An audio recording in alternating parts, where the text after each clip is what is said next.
प्यारे विद्यार्थियों, मैं सतिंदर कौर लैक्चरर अर्थशास्त्र सरकारी सीनियर सैकेंडरी स्कूल कुब्बा जिला लुधियाना तो अज आपां +2 जमात का पहला पाठ जो इंडियन इकोनॉमी नाल संबंधित है वो करांगे। स्वतंत्रता प्राप्ति समय भारतीय अर्थव्यवस्था की स्थिति। इस पाठ के विचों आपां की है ये करांगे कि स्वतंत्रता प्राप्ति समय भारतीय खेती की की हालत सी और भारतीय उद्योग किहो जिहे सन। हुण सब तो पहला आपां खेती की गल करिए तो भारतीय खेती उस समय बहुत ज़्यादा पिछड़ी हुई सी। खेती जिहड़ी सी वो सिर्फ वर्खा ते निर्भर करती सी, सिंचाई दी सहूलतां नहीं सी। एक जिहड़ी अंग्रेज सरकार सी इसदियां नीतियां इहो जिहियां सन कि भारतीय खेती उन्नत नहीं हो सकी। सो आपां एक एक करके सारे पॉइंट्स करते हैं कि उस वेले भारतीय खेती की की हालत सी। हुण सब तो पहला पॉइंट है घट खेती उत्पादन। उस समय खेती का उत्पादन बहुत ज़्यादा घट सी। उत्पादन की हुंदा बच्चों कि एक किसान ने एक खेत विचों 500 कुंटल कणक पैदा की, एक होर किसान ने उन्ने खेत दे विचों 300 कुंटल कणक पैदा की। तो हुण जिहड़े खेत विचों 500 कुंटल कणक पैदा हुई है उसका उत्पादन ज़्यादा वधिया आ और दूसरे खेत का घट उत्पादन है। इस तरह उस वेले की है खेती का उत्पादन घट हुंदा सी क्योंकि खेती ज़्यादातर वर्खा ते निर्भर सी। जे कदे वर्खा हो जाती सी तो खेती वधिया, जे वर्खा नहीं सी हुंदी तो खेती वधिया नहीं सी हुंदी। तो इस होर भी कई कारणों करके खेती का उत्पादन घट सी। नंबर 2 ते आ जाता है पिछड़ी हुई खेती। हुण स्वतंत्रता प्राप्ति समय अपनी खेती बहुत पिछड़ी हुई सी। एक तो ये सी कि खेती वर्खा ते निर्भर सी, दूजा ये सी कि तकनीक बहुत पुरानी सी, पुराने ढंगां नाल खेती की जाती सी क्योंकि उदों मशीनां तो हुंदियां नहीं सी, ना बनदियां सी अपने देश दे विच। तो इस तरह ना किसानां नूं उन्नत किस्म के बीज मिलते सीगे। इस तरह खेती का की है पिछड़ी हुई खेती सी और किसानां दे प्रति जिहड़ा अंग्रेज़ां दा रवैया सी वो भी बहुता वधिया नहीं सी। कुछ इन्हां दियां इहो जिहियां नीतियां करके खेती नूं विकसित नहीं किया जा सकिया। तो इस तरह खेती की है पिछड़ी हुई रह गई। हाँ जी, उस तो बाद है खेती का वपारीकरण। हुण जदों अंग्रेज़ भारत विच आए सी तां अपने भारतीय लोग की है अनाज फसलों का उत्पादन करते सी। अनाज फसलां की हुंदियां ने बच्चों जिहड़ियां आपां घरां दे विच वरतदे आ, खाण पीण दे लई वरतियां जांदियां ने। तां उन्हां फसलों का उत्पादन करके सारे लोग किसानां तो फसल जो भी अनाज हुंदा सी लै लैंदे सी ते अपणियां जरूरतां पूरीआं करदे सी।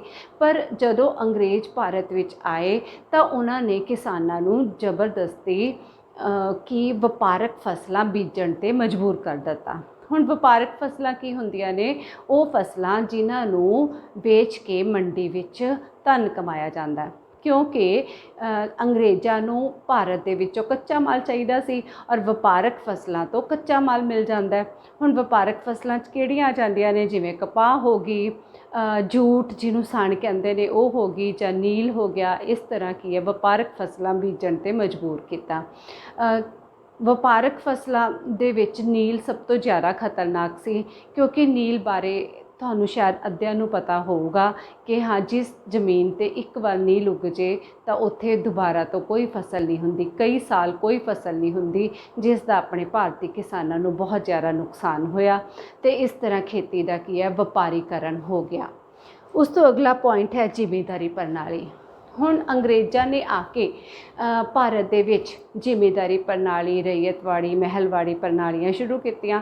हुण इन्हां चों आपां जिमीदारी प्रणाली करदे हां उहदे च की हुंदा सी कि ज़मीन दा हक कुछ जिमीदारां नूं दे दित्ता जांदा सी, जाणी कि किसान जिहड़े सी वो मजदूरां वांग भूमि ते खेती करन जोगे रह गए सी और इस दे बदले च जिमीदार उन्हां नूं कोई सहूलत नहीं सी दिंदे, सगों की है इस दे उल्ट किसानां नूं लगान देना पैंदा सी भूमि का।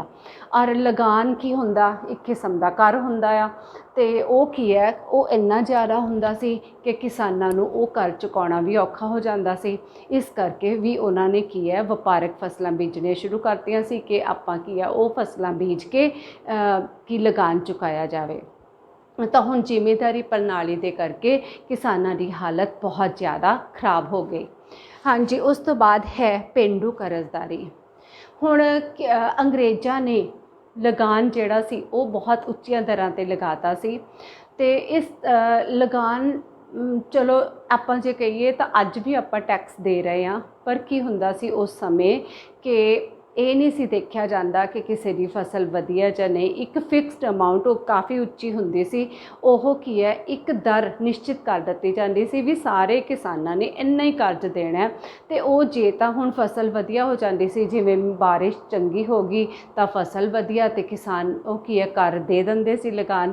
ਜੇ ਬਾਰਿਸ਼ ਨਹੀਂ ਸੀ ਹੁੰਦੀ ਤਾਂ ਲਗਾਨ ਦੇਣਾ ਔਖਾ ਹੋ ਜਾਂਦਾ ਸੀ, ਫਿਰ ਕੀ ਆ ਉਹ ਕਰਜ਼ਾ ਲੈ ਕੇ ਲਗਾਨ ਚੁਕਤਾ ਕਰਦੇ ਸੀ। ਇਸ ਤਰ੍ਹਾਂ ਜਿਹੜੇ ਕਿਸਾਨ ਸੀ ਉਹ ਕਰਜ਼ੇ ਥੱਲੇ ਦਬੇ ਜਾਣ ਲੱਗੇ। ਹਾਂਜੀ, ਉਸ ਤੋਂ ਅਗਲਾ ਪੁਆਇੰਟ ਹੈ ਖੇਤੀ 'ਤੇ ਜ਼ਿਆਦਾ ਨਿਰਭਰਤਾ। ਤਾਂ ਹੁਣ ਉਸ ਸਮੇਂ ਕੀ ਸੀਗਾ ਕਿ ਜ਼ਿਆਦਾਤਰ ਜਨਸੰਖਿਆ ਪਿੰਡਾਂ ਵਿੱਚ ਰਹਿੰਦੀ ਸੀ, ਔਰ ਜਿੰਨੇ ਲੋਕ ਪਿੰਡਾਂ 'ਚ ਰਹਿੰਦੇ ਸੀ ਉਹ ਸਾਰੇ ਕੀ ਹੈ ਖੇਤੀ ਕਰਦੇ ਹੁੰਦੇ ਸੀ। ਇਸ ਲਈ ਕੀ ਆ ਖੇਤੀ 'ਤੇ ਬਹੁਤ ਜ਼ਿਆਦਾ ਲੋਕਾਂ ਦੀ ਨਿਰਭਰਤਾ ਸੀ। ਜਿੰਨਾ ਕੁ ਅਨਾਜ ਜਾਂ ਫਸਲਾਂ ਖੇਤੀ ਤੋਂ ਪੈਦਾ ਹੁੰਦੀਆਂ ਸੀ, ਉਹ ਕੀ ਹੈ ਆਮ ਕੀ ਵਰਤੋਂ ਦੇ ਵਿੱਚ ਹੀ ਆ ਜਾਂਦੀਆਂ ਸੀ। ਇਸ ਲਈ ਕਿਸਾਨਾਂ ਦੀ ਹਾਲਤ ਬਹੁਤ ਜ਼ਿਆਦਾ ਨਹੀਂ ਸੁਧਰੀ। ਤਾਂ ਆਪਾਂ ਕੁੱਲ ਮਿਲਾ ਕੇ ਕਹੀਏ ਕਿ ਜਦੋਂ ਸੁਤੰਤਰਤਾ ਪ੍ਰਾਪਤੀ ਸਮੇਂ ਭਾਰਤੀ ਖੇਤੀ ਦੀ ਹਾਲਤ ਬਹੁਤ ਜ਼ਿਆਦਾ ਮਾੜੀ ਸੀ। ਕਿਸਾਨਾਂ ਦੀਆਂ ਨੀਤੀਆਂ ਕਰਕੇ ਉਹਨਾਂ ਨੇ ਇਹਨੂੰ ਕੀ ਹੈ ਵਿਕਾਸ ਨਹੀਂ ਕੀਤਾ ਖੇਤੀ ਦਾ, ਸਗੋਂ ਇਸ ਨੂੰ ਸਿਰਫ ਕੱਚਾ ਮਾਲ ਲੈਣ ਤੱਕ ਸੀਮਿਤ ਰੱਖਿਆ।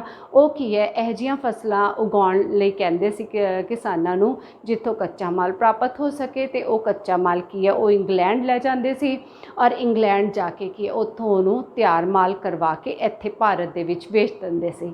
ਜਾਣੀ ਕੀ ਹੈ ਉਹਨਾਂ ਨੇ ਭਾਰਤੀ ਖੇਤੀ ਦੀ ਹਾਲਤ ਨਹੀਂ ਸੁਧਾਰੀ, ਸਗੋਂ ਸਿਰਫ ਇਹਨੂੰ ਕੱਚਾ ਮਾਲ ਪ੍ਰਾਪਤ ਕਰਨ ਤੱਕ ਸੀਮਿਤ ਕਰ ਦਿੱਤਾ। ਹੁਣ ਆਪਾਂ ਪੜ੍ਹਾਂਗੇ ਕਿ ਸੁਤੰਤਰਤਾ ਪ੍ਰਾਪਤੀ ਸਮੇਂ ਭਾਰਤੀ ਉਦਯੋਗਾਂ ਦੀ ਕੀ ਸਥਿਤੀ ਸੀ। ਉਸ ਵੇਲੇ ਭਾਰਤ ਦੇ ਵਿੱਚ ਬਹੁਤ ਘੱਟ ਉਦਯੋਗ ਸਨ। ਜ਼ਿਆਦਾਤਰ ਛੋਟੇ ਛੋਟੇ ਉਦਯੋਗ ਸਨ, ਜਾਂ ਭਾਰਤੀ ਦਸਤਕਾਰੀ ਉਦਯੋਗ ਬਹੁਤ ਮਸ਼ਹੂਰ ਸੀ।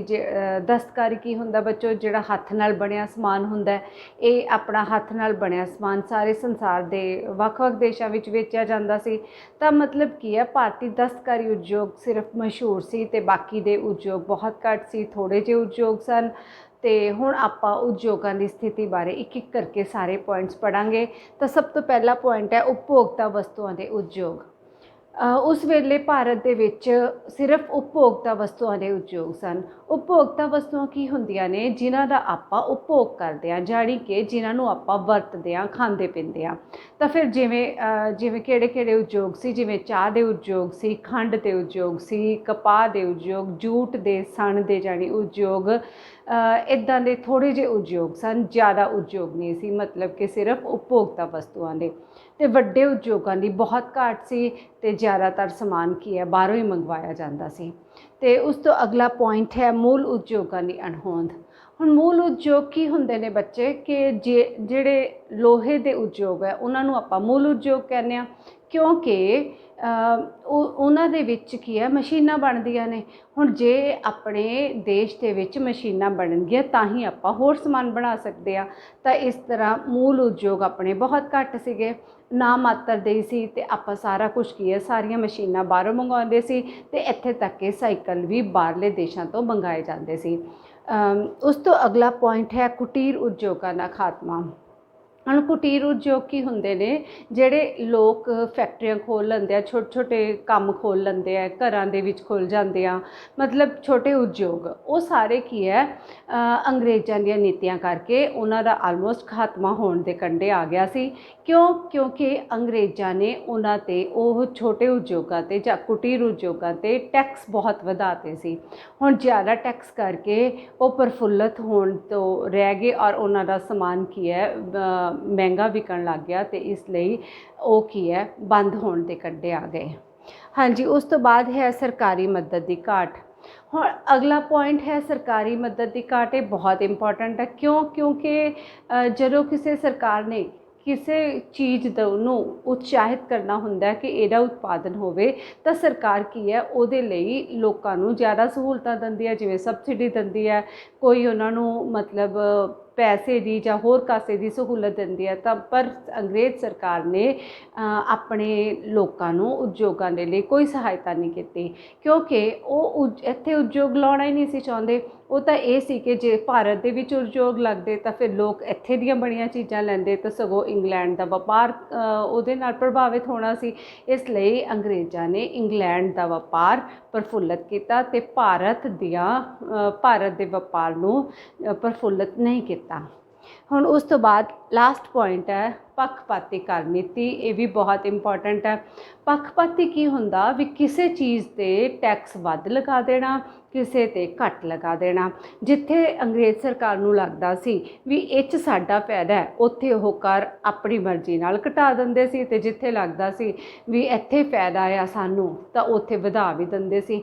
ਉਹਨਾਂ ਨੇ ਆਲਮੋਸਟ ਕੀ ਕੀਤਾ ਕਿ ਜੇ ਮਤਲਬ ਜਿਵੇਂ ਭਾਰਤ ਦੀਆਂ ਬਣੀਆਂ ਚੀਜ਼ਾਂ ਨੇ, ਜੇ ਉਹ ਬਾਹਰਲੇ ਦੇਸ਼ਾਂ 'ਚ ਭੇਜਣੀਆਂ ਤਾਂ ਉਹਨਾਂ 'ਤੇ ਕਰ ਵਧਾਤੇ।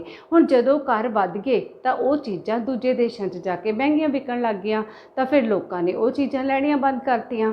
ਤੇ ਇੱਧਰ ਕੀ ਆ, ਉਹਨਾਂ ਨੇ ਜਿਹੜੀਆਂ ਆਪਣੀਆਂ ਇੰਗਲੈਂਡ ਤੋਂ ਬਣਿਆ ਸਮਾਨ ਸੀ ਉਹ ਕੀ ਹੈ, ਉਹ ਬਿਨਾਂ ਕਰ ਤੋਂ ਮਤਲਬ ਉਹ 'ਤੇ ਕਰ ਖ਼ਤਮ ਹੀ ਕਰਤਾ।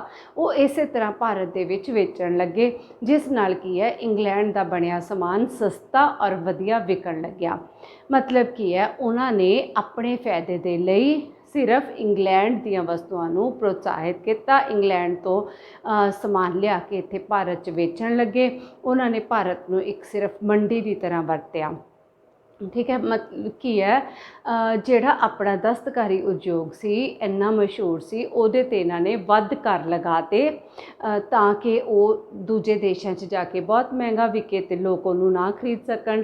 ਤੇ ਫਿਰ ਜਦੋਂ ਇੱਧਰ ਆਪਣੇ ਭਾਰਤ ਦੇ ਵਿੱਚ ਵੀ ਮਸ਼ੀਨਾਂ ਨਾਲ ਤਿਆਰ ਮਾਲ ਆਉਂਦਾ ਸੀ ਇੰਗਲੈਂਡ ਦਾ, ਤਾਂ ਲੋਕਾਂ ਨੂੰ ਉਹ ਵਧੀਆ ਲੱਗਦਾ ਸੀ, ਤਾਂ ਲੋਕ ਕੀ ਹੈ ਉਹਦੀ ਜ਼ਿਆਦਾ ਮੰਗ ਕਰਨ ਲੱਗੇ। ਇਸ ਤਰ੍ਹਾਂ ਕੀ ਹੈ ਆਪਣਾ ਭਾਰਤੀ ਉਦਯੋਗ ਨਸ਼ਟ ਹੋਣ ਦੇ ਕੰਢੇ ਆ ਗਿਆ।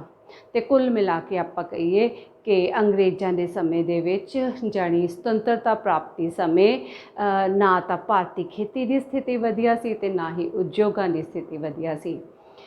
ਬੱਚਿਓ, ਉਮੀਦ ਹੈ ਕਿ ਤੁਸੀਂ ਇਸ ਨੂੰ ਧਿਆਨ ਨਾਲ ਸੁਣਿਆ ਹੋਵੇਗਾ ਤੇ ਤੁਹਾਨੂੰ ਸਮਝ ਵੀ ਆ ਗਿਆ ਹੋਵੇਗਾ। Thank you.